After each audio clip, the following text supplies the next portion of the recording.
This video is on inverse functions algebraically. In this video, we will be finding the equation that will be the inverse of the original. We will also be able to find the original domain and range, and if the original is a function.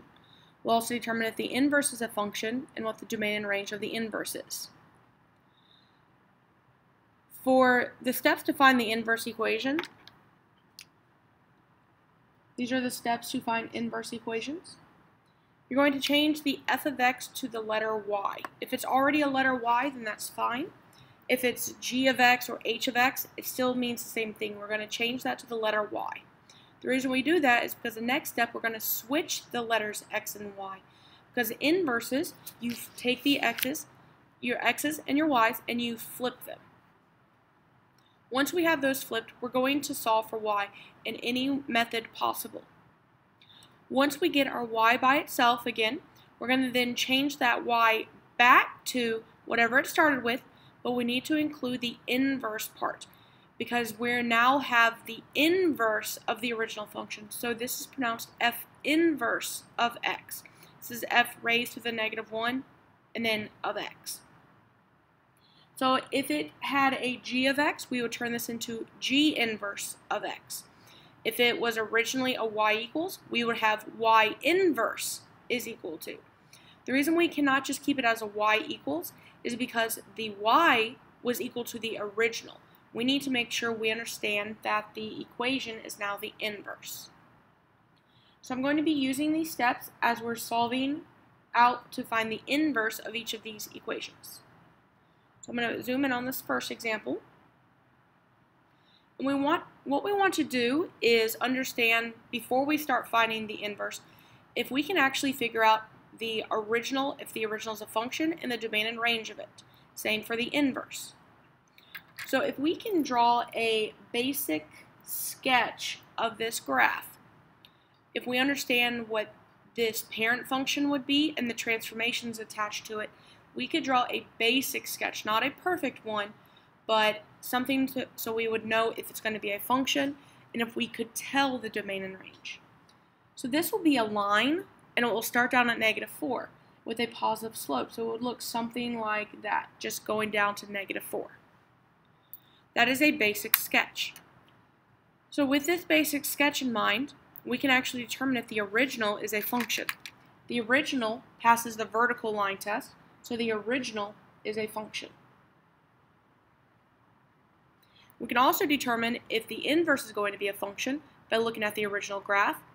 If the original passes the horizontal line test, then the inverse will be a function.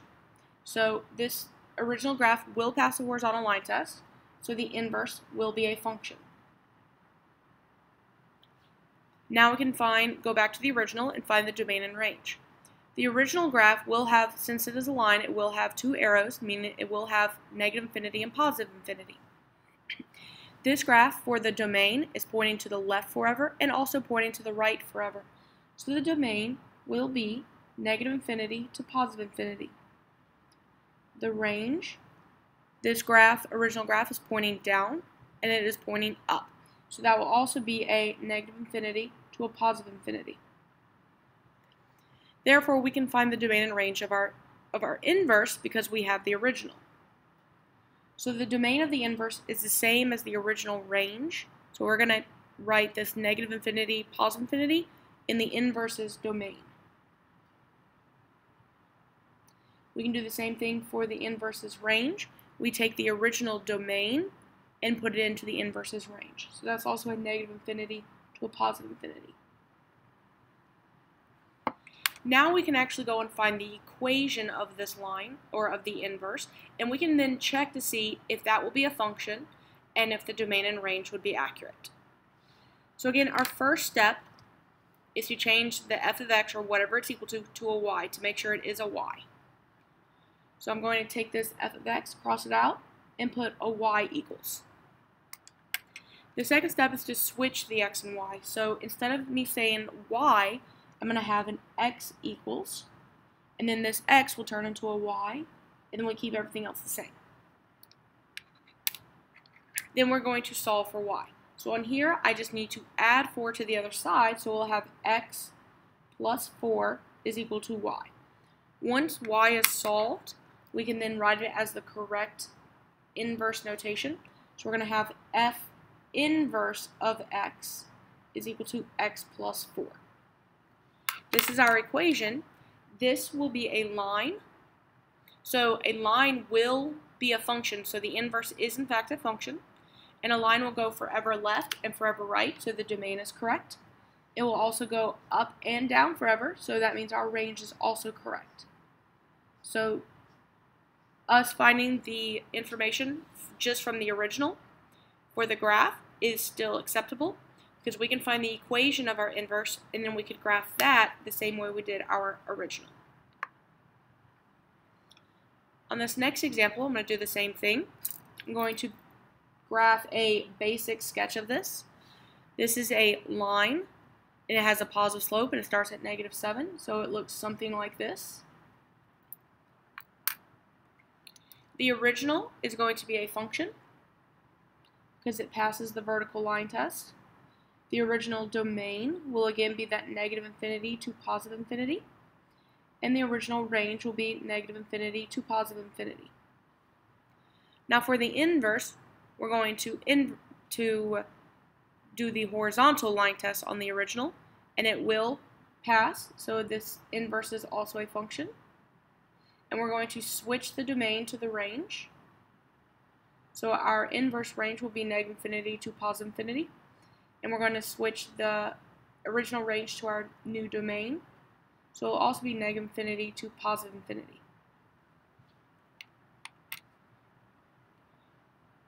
Now we're going to find the equation.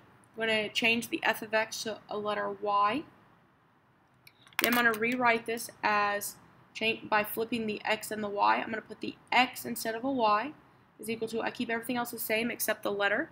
So I have 2/3, but then it's times y minus 7. Now we have to solve for y.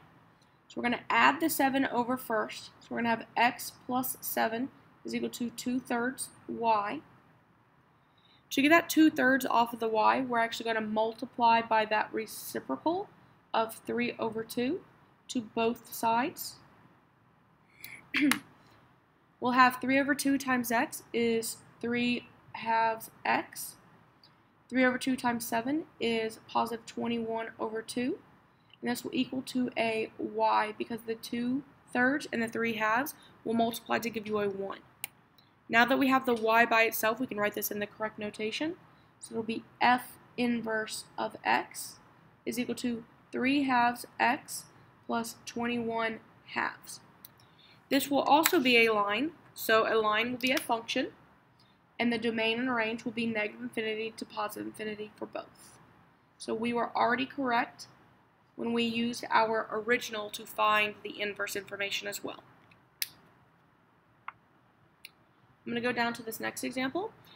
This is no longer a line, so we have to be able to look at that sketch of the graph. We have f of x is equal to the square root of x minus 1 plus 8, where x is greater than or equal to 1.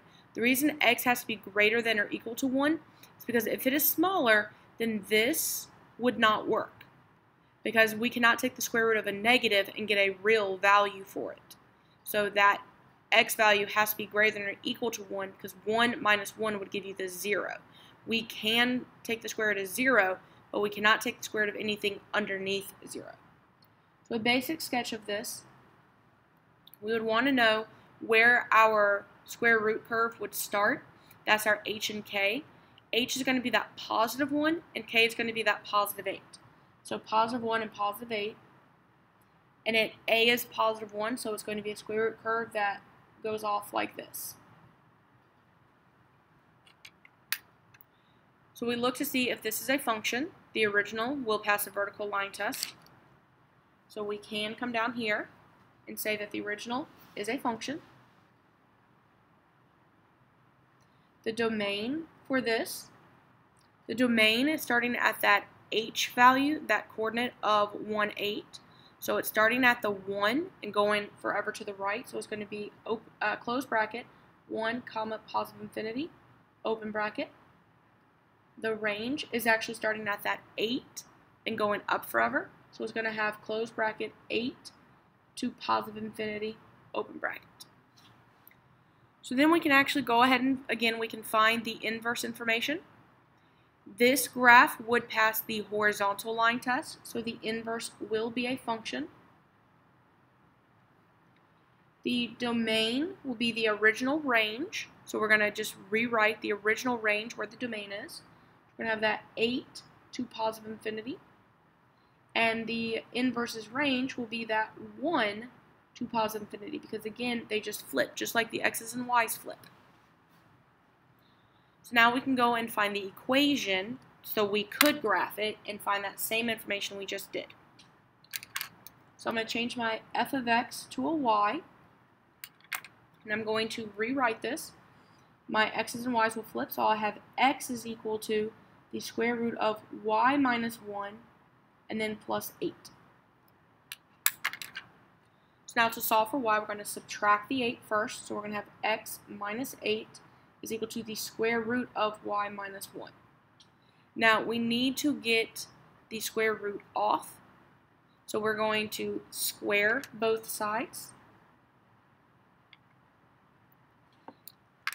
And we will have x minus 8 squared is equal to y minus 1.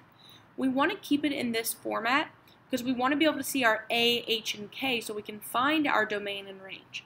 So we do not need to distribute this or write it out twice. We want to keep it in this format. The next step to do this would be to add 1 to both sides. So we're going to have that x minus 8 squared, but then we add 1, and that's equal to our y. Again, that 1 cannot attach to the 8 because that 8 is inside the parentheses squared, and the 1 is not. Now that we have the y by itself, we would write it out as f inverse of x is equal to x minus 8 squared plus 1.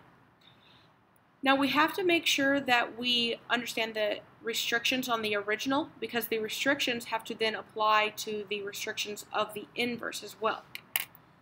Whereas this would have been x is greater than or equal to 1, the new restrictions will be that y has got to be greater than or equal to 1. So our inverse is going to be a function because it would pass the vertical line test. And all we did was just switch the domains and ranges. On this next example, number 4, we have f of x is equal to x cubed minus 2. So a basic sketch of this, a cubic function, starting down at negative 2. It's a positive cubic function. It would go like this. Something like this. Again, this is a general sketch of it, just to determine if this would be a function and if we could determine what our domain and range is. So this graph is going to be a function because it passes the vertical line test. The domain of this graph, it will keep going left and it will keep going right. So the domain is negative infinity to positive infinity. And the range, it will go down forever and up forever. So it will also be negative infinity to positive infinity. Therefore, for the inverse, this graph up here will pass the horizontal line test. So our inverse is a function. The domain for the inverse will be the original range, so negative infinity to positive infinity. And the range will be the original domain, so that also that negative infinity to positive infinity. So let's find the equation. I'm going to change f of x to y. I'm going to rewrite this as, instead of the y, I'm going to have an x is equal to, then that's going to become a y cubed minus 2. So to solve for y, we're going to add the 2 first. So we're going to have x plus 2 is equal to y cubed. We have to get the cube off of it. To undo the inverse of a cube is a cube root. So we're going to take the cube root of both sides. and that will give us the cube root of x plus 2 is equal to y. The cube root, we do not have to put a plus or minus in front of it because a cube root will give us whatever value we need, because we can take the cube root of a positive and also a negative. So that means that we don't have to have a plus or minus sign on here. This is our inverse, so we will put f inverse of x, because again we started with the f of x, is equal to the cube root of x plus 2. This would be graphed something like, it's going to be more flat here, then it's going to curve, and then it's going to go flat again. So that would be a function, and it still goes left and right forever. It also will go up and down forever. So our information from the original to get our inverse is still correct. So the reason we do this algebraically is to find the equation so that we could graph it. Find the equation so we could graph it. We can still find almost all of the information from the original to give us our inverse, but we need the equation in case we can't find every piece, and we could also graph this.